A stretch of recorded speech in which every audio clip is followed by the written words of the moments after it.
पायाभूत सुविधा मुख्यमंत्री वॉर रूमच्या बैठकीमध्ये मुख्यमंत्री फडणवीस कंत्राटदारांवर चांगलेच भडकले। कामात दिरंगाई करणाऱ्या कंत्राटदाराला फडणवीसांनी चांगलंच फटकारलं।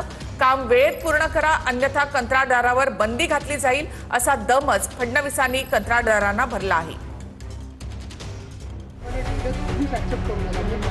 पायाभूत सुविधा मुख्यमंत्री वॉर रूमच्या बैठकीमध्ये मुख्यमंत्री फडणवीस कंत्राटदारांवर चांगलेच भडकले।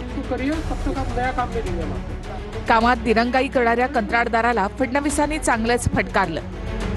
मिठी नदीवरच्या पुलावरून फडणवीस कंत्राटदारांवर संतापले। काम पूर्ण व्हायला वेळ लागल्यास कंत्राटदारावर बंदी घातली जाईल असा दमच फडणवीसांनी कंत्राटदाराला भरला आहे। ये चलेगा नहीं भाई मेरे को।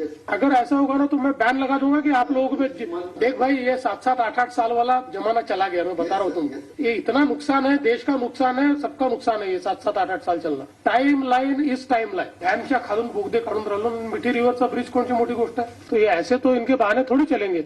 ये ऐसे कैसे काम होगा भाई? ये कोई जनरेशनल काम है क्या? एक एक जनरेशन काम चल रहा है। चालणार नाही मला। तुम्ही त्याचं रिझॉल्व करा, प्रॉब्लेम रिझॉल्व करा, मला नाही चालणार आहे। आप इसको करिए तब तक आप नया काम नहीं देंगे हम।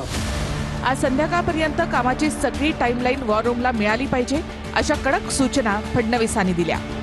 कुठलाही प्रोजेक्ट 3 ते 3.5 वर्षात झालाच पाहिजे असंही फडणवीसांनी म्हटलंय। साठी लागण्याची शक्यता आहे। मला एक थोडं समजून सांगा, कुठल्याही हाती नाही तर आपण टेंडर देऊन मोकळे झालो। जी सर, हे फार लिथार्जिक चाललंय, भगवान भरोसे चाललंय, असं नाही चालणार। मला आज संध्याकाळपर्यंत सगळी टाइमलाईन वॉर रूमला मिळाली पाहिजे त्याची। I am very unhappy about this. कुठलेही प्रोजेक्ट जनरेशनल प्रोजेक्ट्स नाहीत। बाकी आपले सगळे प्रोजेक्ट 3-3.5 वर्षात झालेच पाहिजे। जग ज्या स्पीडने चाललंय त्या स्पीडने आपण जर चाललो नाही तर मग आपण कुठेतरी मागे राहू।